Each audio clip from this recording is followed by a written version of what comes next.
Good morning. How the devil are you doing this fine day? Dan Cullen is in our midst. Mark Whiting is here as well. I'm fairly sure, I know Chris Ford came and left. He said this morning, looks like it's going to be a glorious day. Going to miss the free money, taking the boss for a monthly physio at hospital. Catch you tomorrow. Look forward to that, Chris. Did we have anybody else here? No, I think that just about covers it. You'll be pleased to hear there's no made-up awards here today. Some people do that, just realised I haven't got the main light on. That's better. You can see my this. Very quickly, while we're waiting for others to arrive, just very quickly. Read this morning, in fact, I can show it to you. There we are. Read this morning that the Reconstruction podcast over on the Construction Index is coming to an end after 200 episodes and nearly 6 years. Lightweights. 200 episodes in 6 years. We've done 1,123, plus a few others. Yeah, but it's coming to an end. Which, I know one of the hosts, David Taylor. He and I go back a long, long way. Got an enormous amount of respect for David. So sorry to see the podcast going. I don't know whether it's a lack of demand, whether it's too time-consuming, a combination thereof. They were one of the early adopters, really. Not as early as this guy. We were way ahead of the game. I was doing a podcast more than 10 years ago. So, really setting the trend back then. Obviously went into live streaming about 6 years ago, or 6 and a bit years ago. But yeah, coming to an end.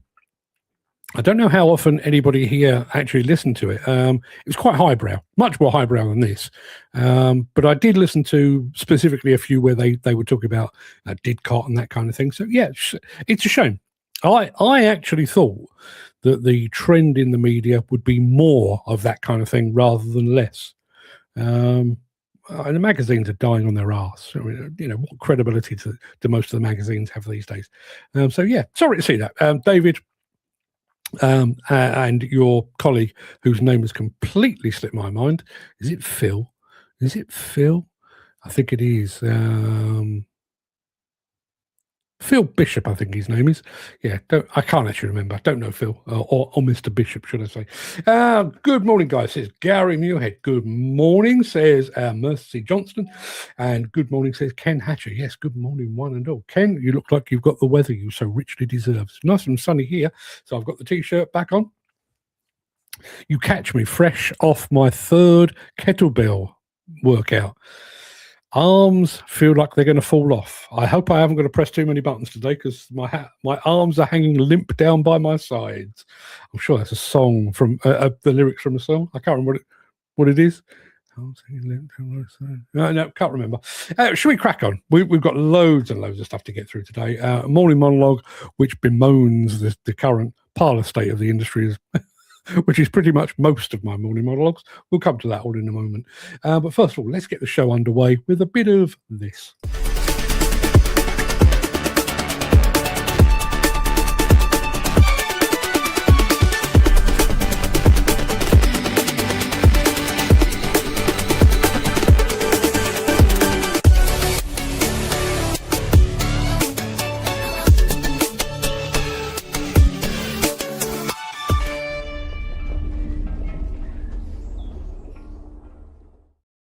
It is Monday, the 20th of April. Welcome to the Breakfast Show. I am your host, Mark Anthony, the Walrus of Demolition, the Lord High Chancellor of live streaming, the authentic voice of the global demolition industry. In today's electrifying show, I promise it'll make sense.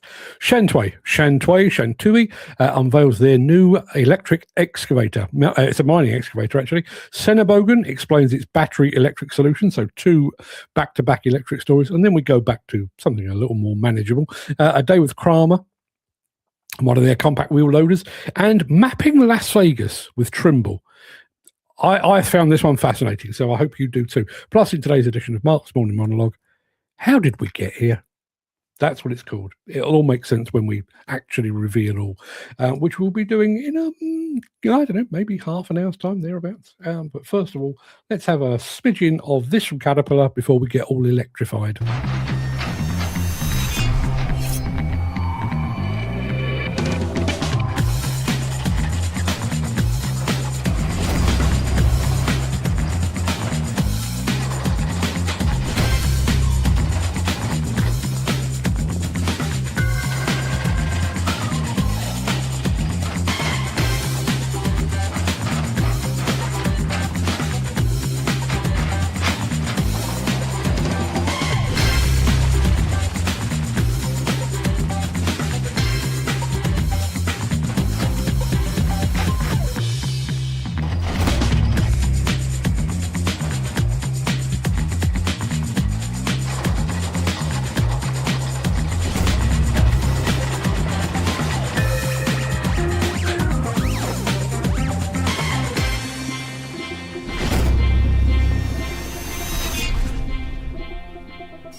Dan has just said he's got bad coverage where he is down in Plymouth today. It's not us, Dan. We are blasting gigabytes, I tells you, of power down the line. It's just, you need to put another 50p in the lecky. I think that's about the truth of the matter.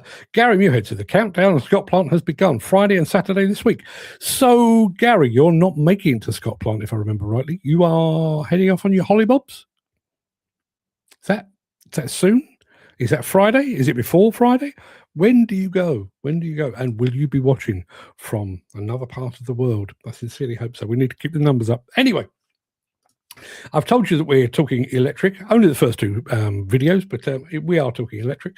We're going to start with a bit of mining electric excavator from a Shantui tethered solution, unlike the one we'll play you from Sennebogen, but this is what it looks like.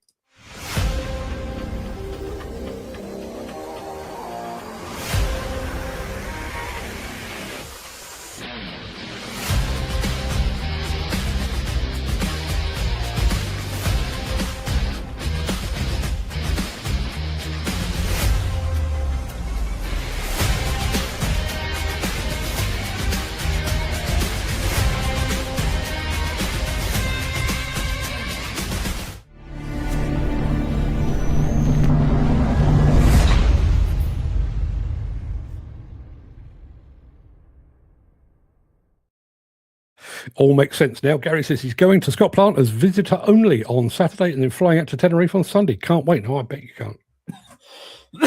Oh, excuse me. No, I hope you can tune in from the sunshine and remind us what it all looks like. Speaking of the sunshine, we actually had our boarding cards arrive for Verona this morning.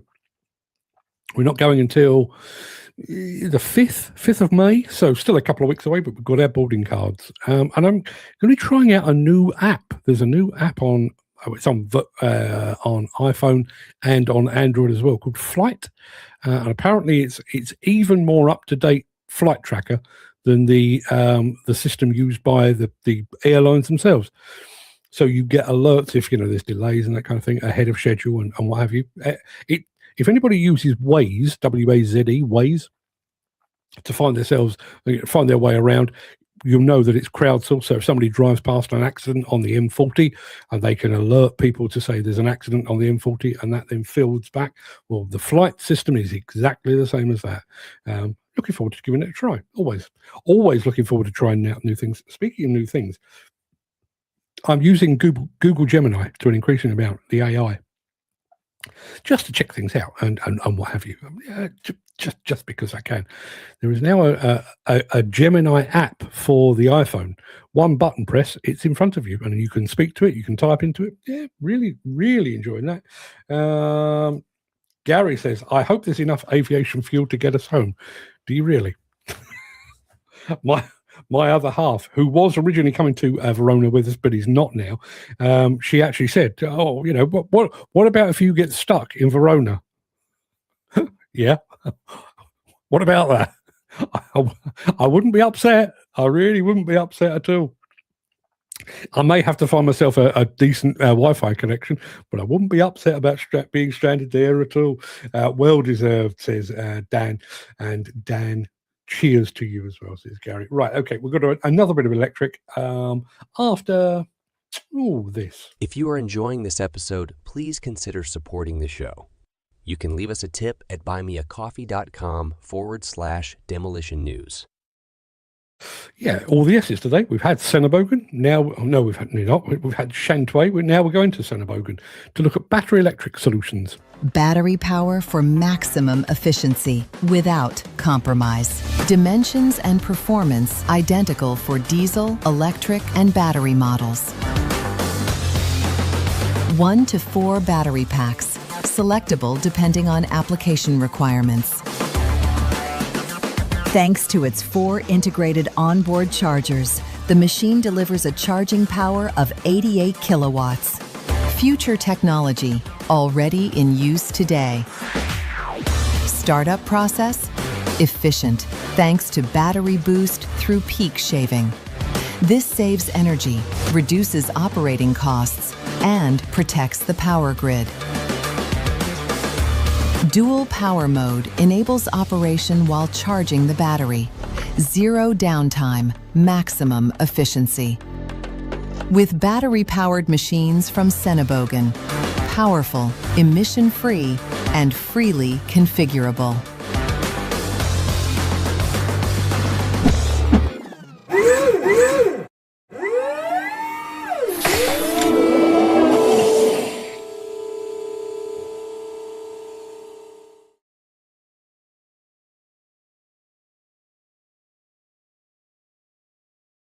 I may have to try and dig out a video in a moment.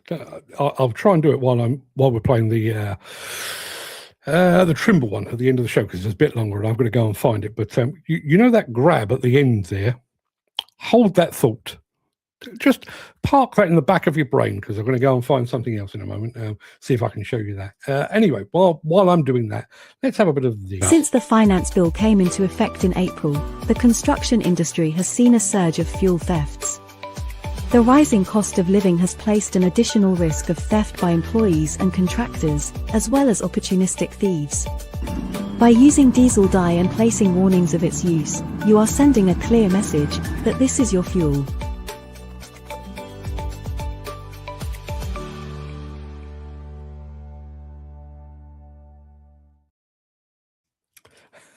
Gary Muirhead says, peak shaving sounds like something a vintage porn star had to do. Wasn't listen, I'm not stating my preference. I'm really not. But porn was better back in the day, wasn't it? I was going to say big hair. I meant here, not there. But wasn't porn better back in the day? Does anyone remember? Showing my age and my leanings. Does anyone remember the porn star Ginger Lynn? Sure that wasn't her name, but Ginger Lynn. Ginger Lynn, one of the most beautiful women I think I've ever clapped eyes on. Yeah. Now that energy saving is here, so Dan, yeah, absolutely. Now, let me just very quickly see if I can share this thing. I think I can. So I was playing around with the AI the other day, and I was thinking about doing an intro. Basically, that dropped me into my chair.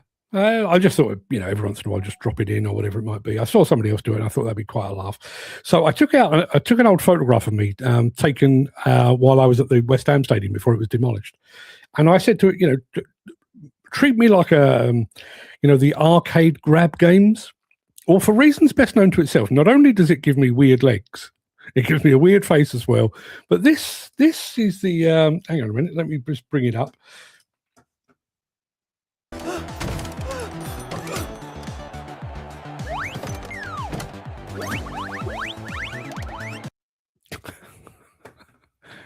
I know, right? That's weird. I don't know why I ended up with stumpy legs.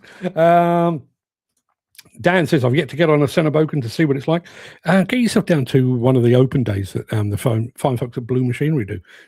Good way to do it. Lee Mansfield is back with us. Good morning, mate. And good morning to you, Lee. Thank you very much indeed for being here. Hope you had a good weekend. Yes, so I've got a soft spot for a lot of different brands for various reasons. Obviously, love me a bit of JCB because they're British. Love me a bit of Volvo because they've always been an absolute joy to deal with. Love Liebherr for much the same reason. Got a bit of a soft spot for Kramer. Back in the early 90s, I did the PR. Me and my former business partner did the PR for Kramer, both for their UK import tobacco plant, sadly no longer with us, but also Kramer themselves. So when I saw this video about spending a day with a Kramer, I thought, yeah, we'll have a bit of that. Here it is.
Yeah, Dan says those Kramers look tidy kit. They really are. The Kramer 312, I'm sure there's probably a letter after the name now, but the Kramer 312 was one of my favourite machines of all time. Cracking little machines. Gary, going back to our talk of, well, our slight dipping our toe into the porn industry of the 1980s. Bring back the big bush, he says. Each to their own. Dan was enjoying my little legs. Gary, less so. What the fuck was that, Mark? That was what I thought when the AI spat that out. And Jim says, makes you look like that little midget fella on Gogglebox. I actually thought, and I mean this with the greatest respect, I actually thought it made me look a little bit like Nick Drew. Little bit like Nick Drew. Not just the little legs, but the facial expression. I was waiting for the thumbs up. I really was. Mick Norton says, if I had legs like that, I'd walk on my hands. Brilliant. Andy, yes, well, obviously you've missed the dancing girls and the free money, but you've missed talk of big bushes and the porn industry of the 1980s, and you've missed me as a midget. You'll have to watch on catch up, I'm afraid. You've missed so much. Not all of it making a lot of sense, but yeah, you've missed a lot. We're going to be back in just a moment after this.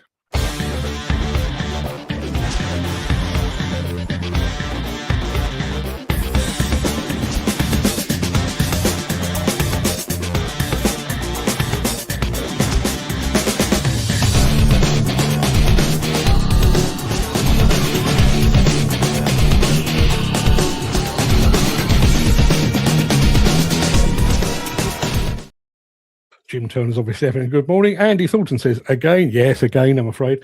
Back in the day, says Mick Norton, did a wee bit on a Sennebogen dragline with the Environment Agency. Very impressive. They are. They are really elite level machines. If you ever get a chance to get on a Sennebogen, you'll thank me for it, honestly. For the agri sector, I do wonder who trumps Kramer or JCB. Yeah, not really my wheelhouse, to be honest. I would imagine there will be a few people over in the States would question the presence of, for example, John Deere or Case. Yeah.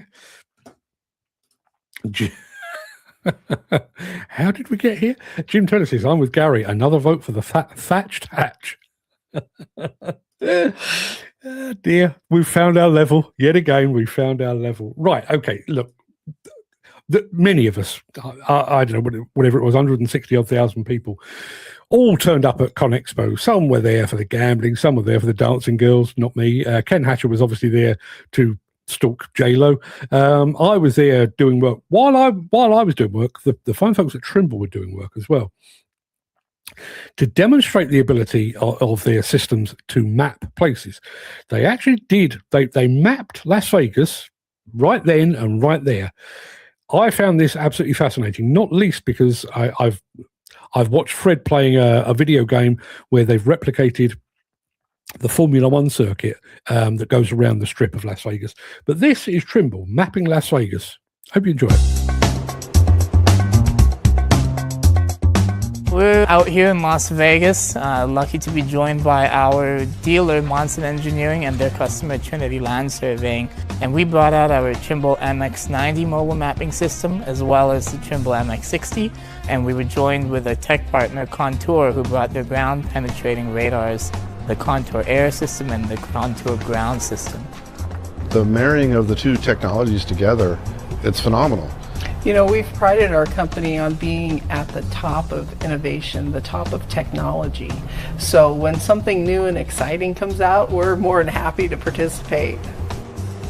I've been doing terrestrial scanning for years, but it's static scanning, so we can't scan large areas quickly. And this was a logical next step, and when we were asked to do it, we're like, oh my gosh, yeah, that would be great. Today we were out doing a full above-ground 3D survey while simultaneously doing a subsurface mapping of the roadways. The MX system on the rooftop rack is capturing millions of points per second of 3D scan data that's covering the curbs, the sidewalks, the street, the people walking through, the cars driving through. It's just capturing a full 3D model of everything above ground. The GPR system on the front of the truck is doing a very similar process, but underneath the asphalt that we're driving over. First key part was to fit the DMI plate. The measuring wheel is a key part of any system really, so that you know the distance you're traveling. In advance we had a 2-inch receiver hitch mount placed on the front of the truck. So I had to fabricate some brackets to accomplish that. Then when we showed up yesterday to put the equipment on, it worked out great. It was a complete team effort, both inside the truck and outside the truck. Inside the truck, I was doing the driving, so I was focused on driving and being safe. And Skylar was in the back running the MX-90, and then Paul was running the ground penetrating radar.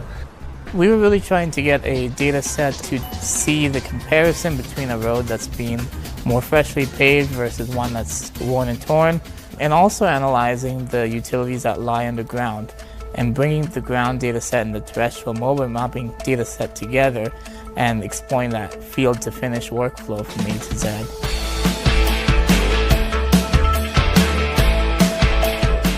I mean, the MX-60 and the MX-90 are designed to be used with external sensors, in this case ground penetrating radars, and also in sort of a real environment, right? Scanning the Las Vegas Strip is no easy thing to do.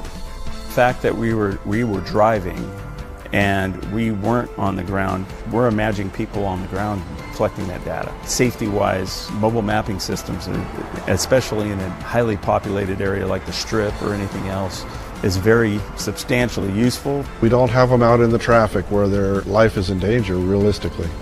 Obviously, having the mobile systems, we don't have to worry about closing roads or getting permits or anything. It's just a matter of going out there and driving. And our job is to try and create technology that changes the way people work.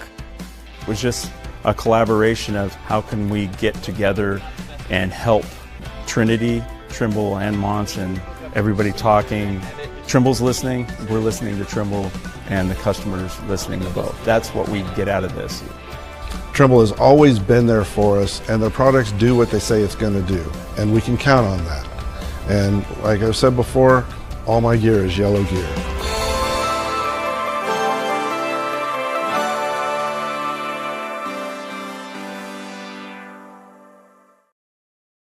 Yeah, Dan raises a good point there. No high-vis, no beacons. No, and I think that's one of the advantages. If you can just drive your pickup, like they did there, along the streets and get a proper mapping job done, no, I think that's fantastic. Very interesting, he says. How reliable is it? Millimeter perfect, I would say. Millimeter perfect. As I say, we've seen some of it, up close and personal. It is incredibly accurate, incredibly reliable, and best of all, as I say, it doesn't put people in danger. And it's not manual. And I do wonder about that. If you've got to completely pinpoint different bits of a site, like staking it out and that kind of thing, how focused are you on that? How accurate are your readings? Where is that? Yeah. Mick Norton says, Kramer is older than JCB. Interestingly, invented the side swivel bucket and were the first in introduction of all-wheel steering for wheel loaders. I didn't know that. The 312, I think, was all-wheel steer back in the day. But yeah, superb stuff. I bet if they did that, they'd be shocked at the condition of roads and infrastructure in the UK. Yes, although the Americans are really struggling to catch up with their bridges. A lot of their bridges are in a very, very poor state. If Mike Wolf is listening, I'm sure you could tell us more about that. But yeah, they've got a real problem with that in the States. I also wonder about, I realize that was like a custom thing. That ground penetrating radar system they had mounted on the front there. I wonder how that would cope with our potholes, for there are many.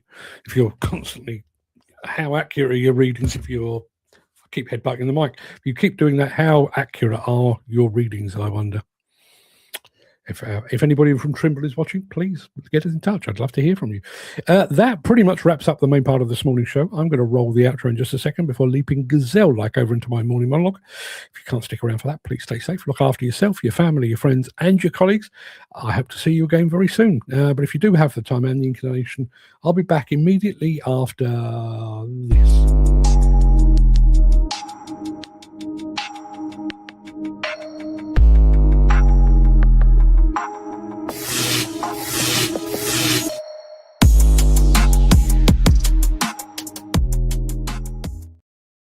The old adage suggests that a camel is a horse designed by a committee.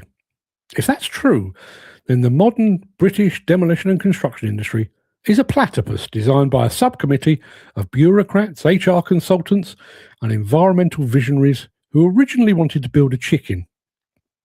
You really have to wonder how we arrived at this particular juncture. We certainly didn't get here by accident. We got here through a series of incremental surrenders and seemingly tiny compromises, slowly trading common sense for compliance and craftsmanship for certification. If the industry had been left to its own devices, would it have chosen this path? Not a chance. We've sleepwalked into a labyrinth not of our own making, pursuing a promise of best practice that serves everyone except the people actually doing the work. Let's start with the paperwork. We've allowed ourselves to be buried under layer upon layer of bureaucracy to satisfy the ever-evolving and constantly shifting whims of regulators. It's no longer enough to be safe. You must now possess a digital mountain of evidence proving that you considered being safe, that you attended a safety briefing about being safe, and that you signed a waiver acknowledging that safety is a shared responsibility. That red tape isn't a safety net, it's a parasite. It siphons off time, money, and focus. We've reached a point now where the method statement is often more robust than the structure being built. We're so busy ticking boxes, we've actually forgotten what the boxes were supposed to represent. Then there's the wisdom, if we can call it that, of delegating industry training to a government quango. We handed over the keys to the classroom to people who view training in terms of profit and loss. And that in turn gave birth to another get-rich-quick scam, the competence card scheme. The CSCS card and its various offspring are perhaps the greatest triumphs of form over function in industrial history. We've created a system where a plastic card is equated with competence. Does the card mean the operator can operate a high-ridge excavator on a tight urban site with the delicacy and finesse of a surgeon? No. It means they sat in a room, stayed awake through a PowerPoint presentation, and passed a multiple-choice test that a reasonably intelligent golden retriever could navigate. We've confused attendance with ability, yet we treat those cards like sacred relics. In our pursuit of the holy grail of flexibility, we systematically dismantled the notion of the directly employed workforce. We were told that pushing workers into self-employment was a win-win. The firm sheds the burden of national insurance and holiday pay, and the worker gets to be their own boss. In reality, we created a precarious underclass. We traded loyalty and long-term skill investment for a transient gig economy model that serves no one but the accountants. Into this void stepped the employment agencies, the latter-day leeches of the industrial world. These intermediaries add zero value to a project, yet they take a cut from every hour worked, thriving on the very instability the industry spent decades cultivating. And that brings us to what I can only describe as the industry apartheid. We live in a world where the top 5%, the tier 1 contractors, dictate the playing field for the other 95%. Those giants sit in their ivory towers drafting sustainability charters and ethical procurement policies that the subcontractors actually have to pay to implement. The tier 1 set the rules, move the goalposts, and then wonder why the supply chain is... The tier 1 set the rules, move the goalposts, and then wonder why the supply chain is struggling. They demand innovation while squeezing margins to the point of bankruptcy. It's a feudal system dressed up in high-vis. The 95% do the heavy lifting, take the real risks, and navigate the actual rubble, while the 5% collect the accolades. And perhaps the most absurd chapter in our current saga is the planned abolition of diesel fuel. In a fit of environmental performance art, the powers that be have decided that diesel is the enemy, regardless of the fact that there is currently no viable alternative for heavy plant. We're told to go electric or explore hydrogen, yet the infrastructure for the former is non-existent on a remote demolition site, and the technology for the latter is still largely in the realm of science fiction. We're being asked to leap off a cliff and to build our wings on the way down, all to satisfy a net zero target that was likely scrawled on a napkin during a governmental retreat. It's a policy driven by optics and not by engineering. Finally, I guess, we have the relentless march of smart equipment. Machines now are more complex than the Apollo 11 lunar module. We've got sensors to tell us when the operator's tired, sensors to tell us if the bucket is level, and telematics that beam data to a server on the other side of the world. But what happens when a sensor fails on a Tuesday afternoon in a muddy hole in the Midlands? We've added technology, often for the sake of technology, increasing the cost of repair and the frequency of downtime, all while providing data that nobody actually looks at. We've traded the reliability of a mechanical beast for the temperamental whims of a motherboard. So how did we get here? We got here by saying yes when we should have said, pull the other one. We allowed the committee to take over the design of our industry because it was easier than fighting the tide of progress. We've built a camel, and now we're desperately trying to convince ourselves that the humps are an aerodynamic feature. With the benefit of hindsight, would we have been so eager to adopt these regulations? Would we have cheered for the flexibility of the agency model or the competence of the plastic card? The construction and demolition industry used to be about grit and experience and the tangible satisfaction of building or unbuilding the world. Now it's about compliance, consultancy, and trying to find a charging point for an excavator while a tier 1 contractor quizzes you about your diversity statistics. So here we are. The race is about to start. The jockeys are in the saddle and the horses are in the stalls. And we, here in the demolition construction industry, are sat astride a camel that we never asked for. There you are. I'm sure I've used that adage before. If I have, it was in a different format, but I do apologise. But there we are. How did we get here? Let's have a look. How would it work in London? I think we're talking about the Trimble system. It would work in London, I'm sure. I'm absolutely sure. I do wonder, just is there a point with those systems where they just, too much? You imagine, I mean, driving through Las Vegas, bear in mind, Las Vegas was basically desert until the mafia arrived and turned it into the gambling capital of the Western world. But it was desert. So yes, obviously they have electricity, they have water, and they have gas. They've now got an underground transportation system. But by and large, probably by comparison to somewhere like London, fairly sparse below ground. You imagine London with all of the Victorian tunnels and our tunnels and the cabling and the pipe work and the water, the gas, the electricity, the fibre, the underground train network, the underground canals, the underground rivers, the underground streams. I would imagine that something doing ground penetrating radar on that would just go, too much information. Yeah, there we are. So yes, how did we get here? I do wonder, and I'm kind of struck by the fact that there is a creep. I don't mean a person. I mean there is a creeping evolution to this industry. I think if somebody had come along, late 1970s, early 1980s, and said, by this date, you will all have a competence card. None of you will be directly employed.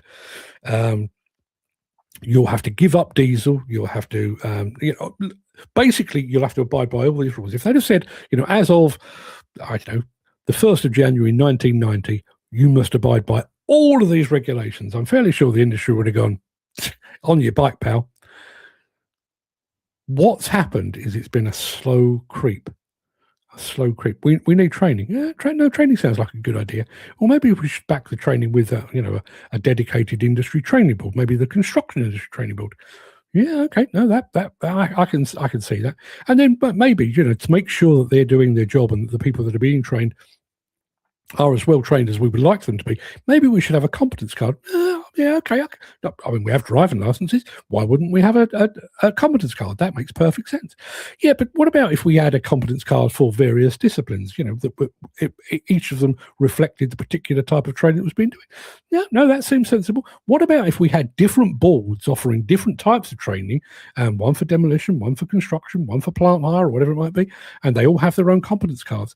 Well, it's getting a bit complicated, but okay, that seems fair enough. But what about if we had a competence card for all the different types of equipment? So we had one for backhoe loaders, one for mini excavators, one for site dumpers, one for dump trucks, one for dozers, one for wheel loaders.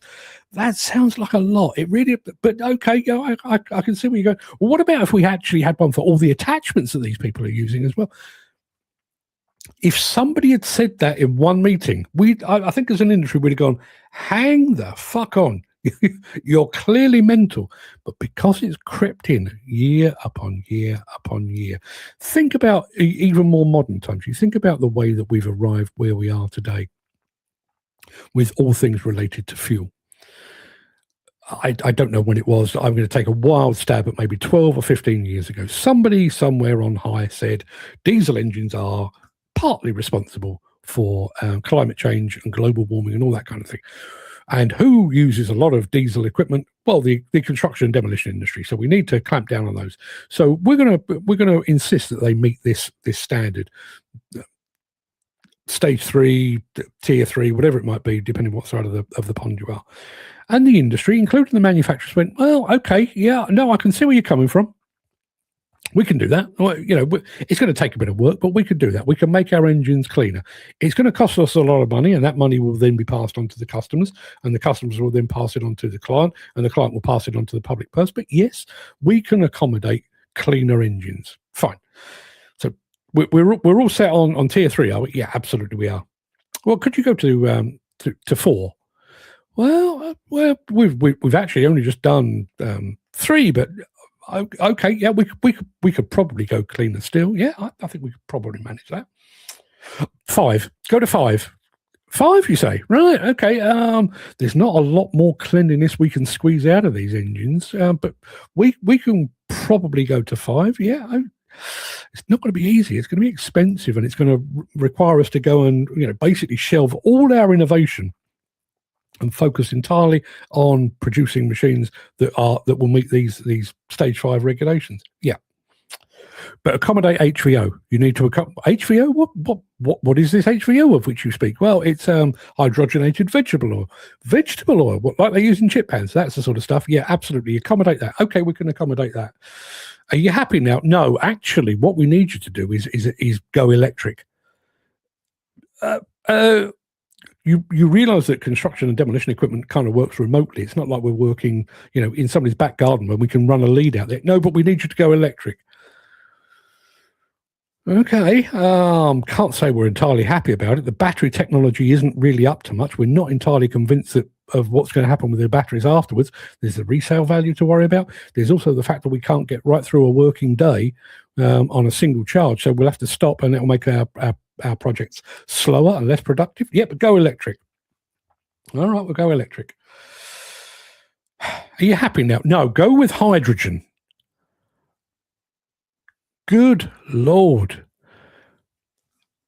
Mick says workers can legally hold a smart card while being out of practice, poorly supervised, or unsafe in real conditions. Yeah.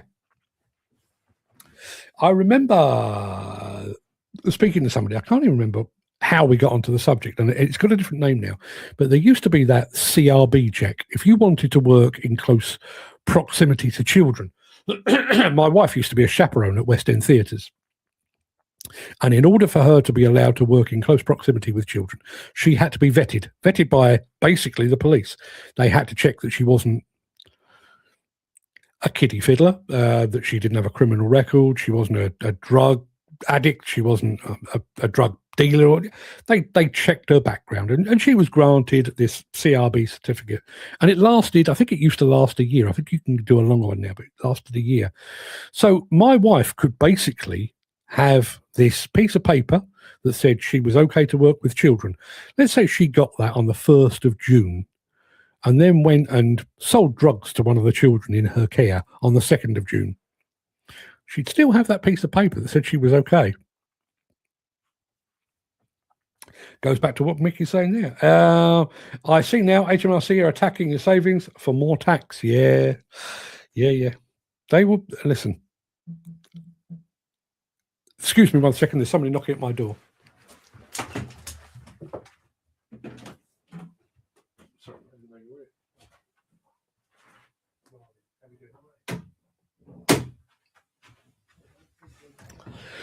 Sorry about that. There was actually somebody there. I don't know where we were. No, I spoke to Nigel about these cards. There's no need whatsoever for these cards, but trying guys.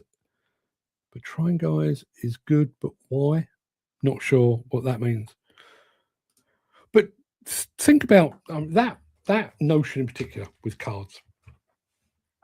If the industry itself has been required to devise some sort of proof of competence, would we have made it as complicated as it's become? Would we have had multiple cards? Would we have had multiple training organizations? Would we have had card providers working through training providers, some of which are sketchy at best, providing the cards, which we know are widely available online and you can bypass the whole system?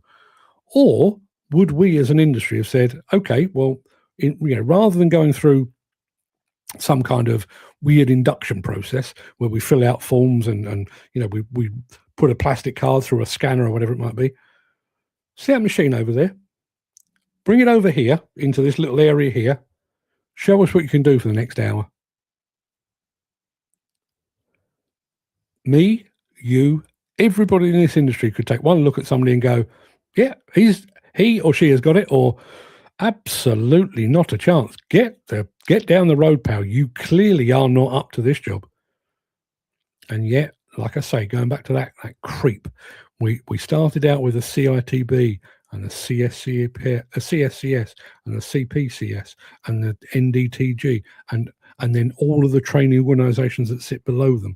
Fred Blogg's training, who may be kosher, but may, if you bung him a few quid, might actually give you a card on the quiet.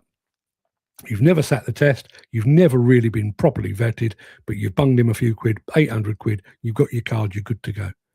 Or, as we had a couple of weeks ago, we will get you to sit the exam as is required, but we're going to fit you with a Bluetooth earpiece. So when you're answering the questions, we'll tell you what the answers are. Make sure you get your card. Would we as an industry have come up with a solution as complex and as easy to abuse and circumnavigate as that? When you think about a driving test, what do you do with a driving test? You get behind the wheel of a car with somebody who knows properly how to drive, and you go for a drive and you follow their instructions, do a left here, do a right there, emergency braking and everything else. If they're satisfied, they tell you that you are approved to drive on the nation's roads. If you can't follow those instructions, or if you do something wrong, you don't get a license. So why did we go and make everything as complicated as we have? Test somebody for an hour, much like a driving test. Yes, they're good. No, they're bad.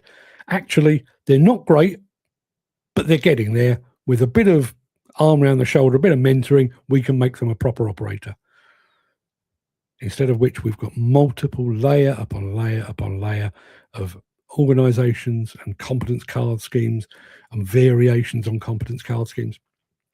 I was talking to Fred over the weekend about the boxing game. Back when I was a kid, Muhammad Ali was the heavyweight boxing champion of the world. He wasn't he was the boxing heavyweight champion of the world.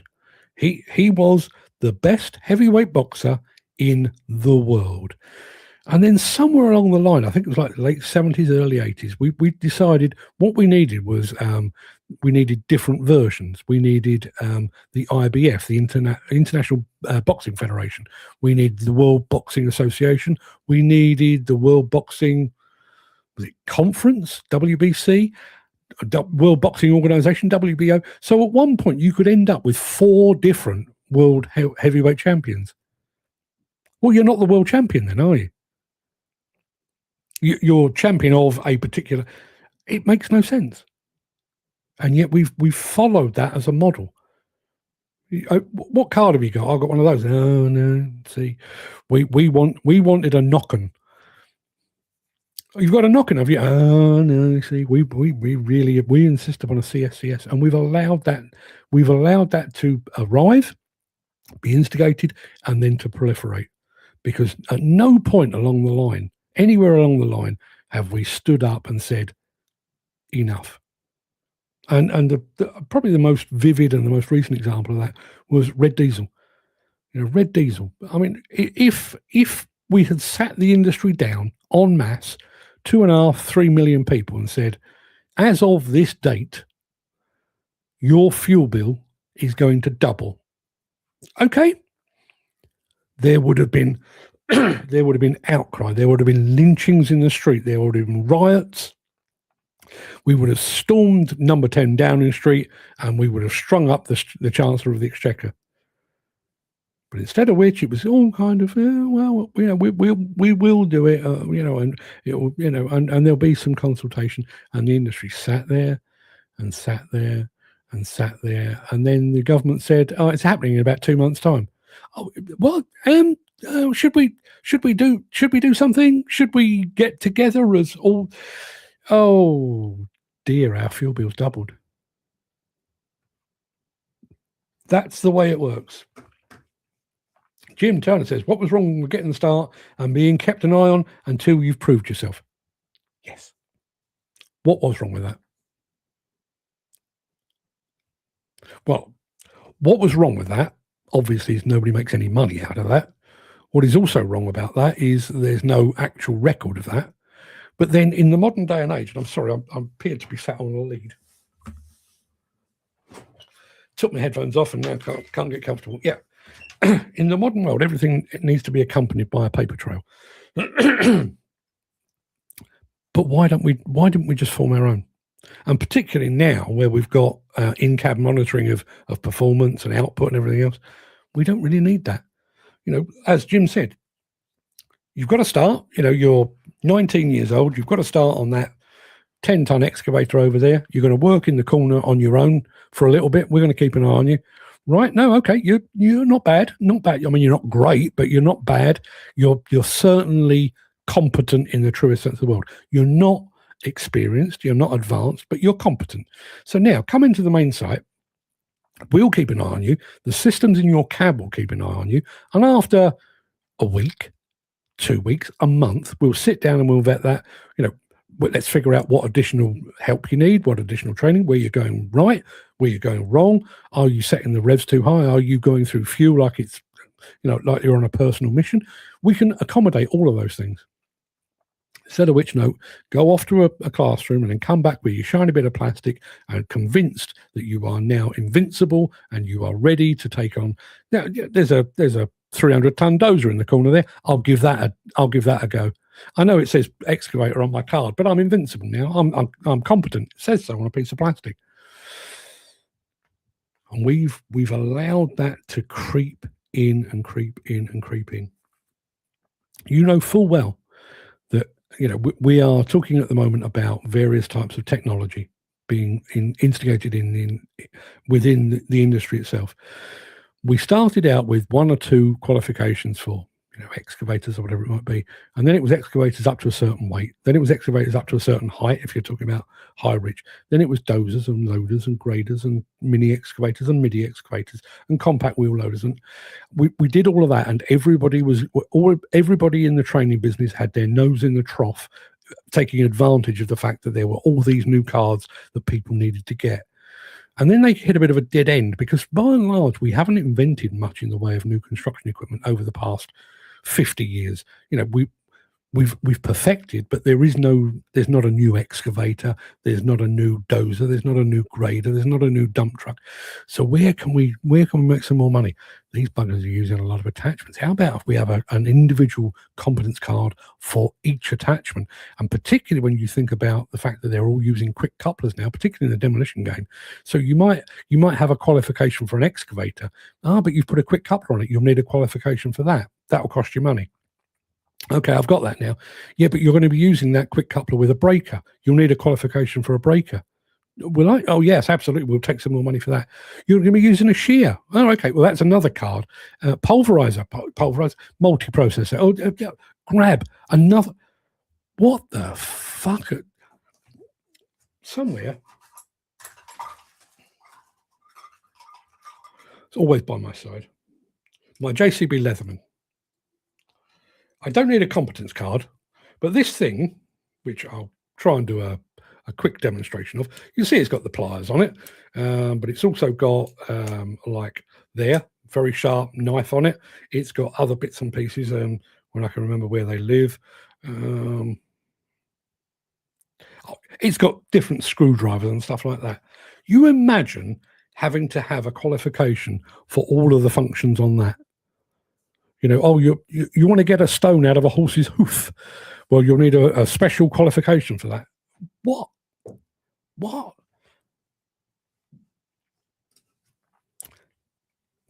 Get them on the ground for 4 years before they get on the equipment. I think 4 years is excessive. I do think 4 years is excessive, but I do think, I mean, and to a degree, I think we've got a bit of this. You know, you probably wouldn't put an 18-year-old fresh out of college on a high-reach excavator. You'll get them to work up. But, you know, bear in mind what we were saying with the likes of CM Labs. Start them out on a simulator, give them the feel so they know what function does what without being able to harm anyone, including themselves. Give them a bit of a feel. Okay, you know, the system says that you can do this fairly competently. We're quite impressed with you, but now let's take it into the real world where you actually feel the vibration through the machine and the strain of the hydraulics as it's digging and that kind of thing. Let's have a bit of a go on that. You'll be working in isolation for the first week, 2 weeks, month, while we're keeping an eye on you. You're probably doing it under the supervision of an experienced mentor. And then, okay, well, we're going to put you out onto the site itself. But we're not going to put you on a 50, 60, 70-ton machine. We're going to put you on a mini excavator where you can work pretty much independently, and we can keep a close watch on you. Well, you're actually pretty good on a mini excavator, as it turns out. Let's take you up to a midi excavator now that you've cut your teeth. Well, actually, it turns out you're really quite good at that. How about we start you off on a 14-tonner or a 15-tonner? See how you go. We could do that. We could do that without the CITB, without NDTG, without CSCS, without NOCM, without CPCS. We could do all of that ourselves. Instead of which, we're paying for every single training course. We're paying a levy to the CITB, who, frankly, are they fit for purpose? I've yet to see anybody that can, apart from the CITB itself, that can categorically say that they are. That's exactly what Nigel said. Get them onto a site on a Saturday and see what they're like. Yeah. The minimum age to obtain a CSCS card is 16 years old. There will be exceptions. There will be, particularly, you know, we all know how it works in the real world. I realise the health and safety police would have us believe otherwise, but we all know full well, you know, I've met some of them. You've got some young kids who go to work with dad on a Saturday and drive a machine in the yard, or they've been on the family farm and they've had a bit of a go on a machine. So at 16 years old, you put them in an excavator, they're pretty damn good. In fact, some of them are really seriously good. I don't think there's a hard and fast, they must be 18, because there will be exceptions. But surely the way to check for those exceptions is to test them. Not classroom, actual on machine, actual on site, actual working conditions, with somebody who knows their onions, stood by their side, making sure that they're safe to themselves, they're safe to everybody else. Surely. Who knows the operation of equipment in this industry better than those that actually operate them? You know, we'll send a squad of operators off for a training course or a refresher course or whatever it might be to get their competence card or whatever it might be. Has anyone ever actually asked about the qualifications of the people doing the test? Yeah, you know, how many years did you do behind the levers before you jumped ship from mainline demolition or construction to become a full-time instructor? You know, how familiar are you with, you know, the real rigors and demands of a demolition or construction environment. Because I'll guarantee that some of them will be, well, I've never done any of that. I'm a professional educator. You know, I've sat all the exams to prove that I can oversee somebody else sitting a test or an exam, but I've not actually done the driving. The fuck is the point then? Why am I sending somebody halfway out the country to get them approved by somebody that can't actually do the job when I've got Bert over in the corner here who's done it for the last 30 years? Bert, keep an eye on this kid for the next week. Make sure he doesn't kill himself. Make sure he doesn't kill anyone else. At the end of it, come back and tell us what you think. And they come back, he's a lunatic, he's a danger to himself, get him down the road. Or I can work with him, I can get him up to speed, or you've got yourself an absolute natural. He's absolute mustard. Get him out on site today. He's brilliant. Surely. No one has the balls to back each other. Yeah, that's again, it's the creeping thing. It's a divide and conquer. If going back to my imaginary conversation back in the 1970s, if there'd been a meeting in the 1970s that said, you know, we've got all these aspects of demolition and construction. We've got the demolition boys over here. We've got the piling guys over here. We've got the ground workers here. We've got the mass excavation people over here. We've, you know, all those are. What we're going to do is we're going to divide you all. We're going to split you off into your little groups, so that, you know, demolition can focus purely on demolition, and piling can focus on piling, and mass excavation can focus purely on muck shifting, heavy muck shifting. Okay, yeah. Why are you doing that? Well, because if you're all divided into little silos, we can pick you off one by one. We can insist that you abide by this rule, even though it's unreasonable. Because if you were all together, if all 3 million of you for the whole of the construction industry decide, no, we don't want to do that, we can't really push it through. But if we can split off the demolition industry and say, well, there's only 500 of you, you'll do as you're told, or you're not getting any work. And the demolition industry goes, yes, boss, I'll do exactly what you need. And the piling companies come next. But we've allowed ourselves, and to be honest, I think to a degree we've been masters of our own destiny. You know, when you've got organisations like, for example, the NFDC, they've been presented with a silo, and they have built a wall around that silo, but not to keep people out, but to keep people in. In other words, you know, we've formed this little cabal over here. We won't stand up to the regulators because, you know, that sounds like a lot of hard work and quite a bit of heartache and might cost money. No, what we're going to do is we're going to make you jump through hoops to be part of this federation. And then when somebody comes along and says, we're doubling the cost of your fuel, we'll just nod and say, okay, that's fair enough.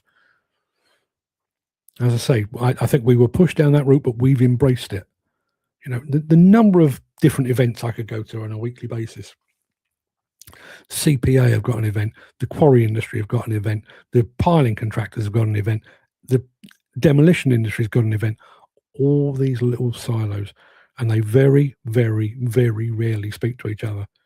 So rather than having strength in numbers, we've got weakness in silos. Mick says, UK employers have a legal duty to ensure employees are competent for the work they do. This isn't optional. It doesn't depend on whether the worker holds a CSCS card. See,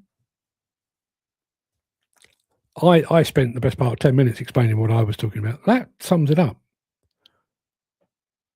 You need, as an employer, you need to ensure that your employee is competent. That bit of plastic doesn't prove that. We need you in a court of law to be able to stand up and say, well, look, this is what we did to ensure that he was competent. We vetted him, we trained him, we did refresher training with him, we expanded that training, we did more, we've done all of these things to ensure that that operator is as competent as is humanly possible. And we've surrendered that, despite the fact that it's a legal requirement. What we've done is we've said, competence, that will do. That's near enough. Andy Thornton says, I've got a qualification for taking stones out of sheep's hooves. I didn't see the ending coming. It's a BAA. Or, to give it its short term, it's a BA. Well done, sir. I don't hold with that start on the ground crack. Being a machine man is a different trade to being on the ground. Wouldn't necessarily argue with that. What I would say is I don't think there's any harm in knowing both. But I'm kind of with you on that, Jim. But if you're 16, 4 years, you'd be 20 and learning. True enough. The best time to cut your teeth on a machine is when you're a kid. Yeah. And again, we had this a couple of years ago when we were talking about that farmer who was prosecuted because his neighbour dobbed him in to the health and safety executive about taking his grandchildren for joyrides on the farm tractor. I'll say exactly the same now as I said then. Who has got the well-being of that child or those children closest to their heart? Is it the provider of a competence card? Is it the health and safety executive? Is it a farming union? Is it a farming conglomerate? Is it a group of farming contractors? Or is it the grandfather of the fucking children? Most of the people, that's a sweeping generation. A lot of the people that I speak to, particularly in the demolition industry, how did you get your start? Well, my dad was in demolition, and I used to go to work with him on a Saturday. And when the yard was empty, and my dad would let me drive one of the machines, do a bit of sweeping up or whatever it might be, and that I just got to love the machines. And then somewhere along the line, we allowed the health and safety executive to come along and say, no, mustn't do that. But what about the inspiration? No, we don't care about inspiration. Mustn't do that. It's unsafe. But I'm very experienced, and that's my child. I'm right here with them. No, there's not a piece of paper and a paper trail that says they're safe. But I'm qualified. It's me and my child here alone. We're not endangering the public. We're not endangering fellow workers. It's me taking care of my child with my machine, which I own and which I depend upon for my livelihood. No, not safe. And we've allowed that to happen. Jim says kids learn quicker than adults. Yeah, absolutely. I put you to shame many years ago. I can tell you, probably 31 years ago. No, that's an exaggeration. Probably 28 years ago. I went on a holiday to Spain. My twins were toddlers. Fred was a babe in arms. And my eldest daughter was probably 4 or 5, thereabouts. And as you do, we're all sat on the beach, and my eldest daughter's making sandcastles and digging holes and paddling in the sea or whatever. And we saw her playing with a little girl who was with a local family, Spanish. And they played together for a couple of hours, and she came back, had a bit of lunch. They played together that afternoon, played together the day after, played together the day after that. First and foremost, the little girl, the Spanish girl, didn't speak English, and my daughter didn't speak Spanish. Begin with, they made themselves understood. 2 or 3 days in, they'd actually started to pick up a bit of language. Whereas me, I've been going to Spain for 40 odd years. I can order a beer and I can say, please. Not much more than that. So to prove Jim's point, yes, kids do learn quicker than adults. In fairness, we can't compare the competency requirements of a JCB knife and, say, a shovel loader, says Mick. The law treats them differently. I was journalistic license. But what I would say is I would expect, if I needed a qualification for that, I would expect a qualification for that JCB Leatherman. Not one for the knife, not one for the pliers, not one for the horse's hoof tool, not one for the screwdriver, not one for the Phillips head screwdriver. I would expect a qualification for that. That's the point I was making. Dan says there's a woman, she's operated for a said plant hire company. 6 months later, she's a trainer. I know of somebody that was involved in the training side of an industry, I won't be specific, who used to work in warehousing. No preparation for the sector they worked in at all. She was not a good operator. A lot of people said the same thing. How the hell did she become a trainer? It's because of her big boots and breasts that people got interested in training with her. Big boots and breasts. You had me big boots, actually. Mick Norton says a CSCS card would not withstand forensic scrutiny in a court of law as proof of competence. It would survive scrutiny of training, ID, or that a test was passed. No proof of actual competence. Which kind of begs the question, why do we insist upon the card? Why are we paying for people to have the card? Why are we paying to support the people that provide the card?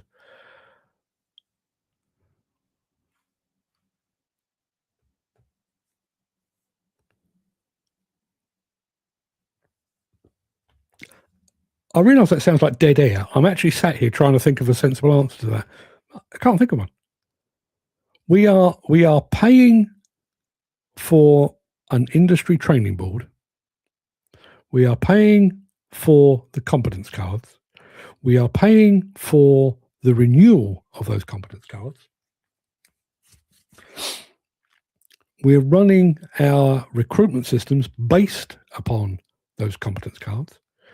We are tipping our hat to the powers that be at tier one contractors who insist upon the use of these competence cards. When those competence cards prove that you passed a test, don't prove that you're competent.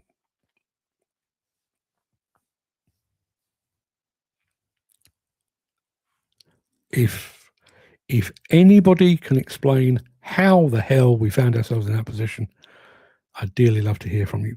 Answers on a postcard, because people, I have things to do and people to see. I'll be back tomorrow, 10 o'clock, bright-eyed, bushy-tailed, sharp as anything. Hopefully Chris Ford will be back in our midst by then. Until then, everybody, have a fine and splendid day. Yeah. A camel is a horse designed by a committee, and we're the ones that are riding it. Good to be in this industry, isn't it? See you tomorrow.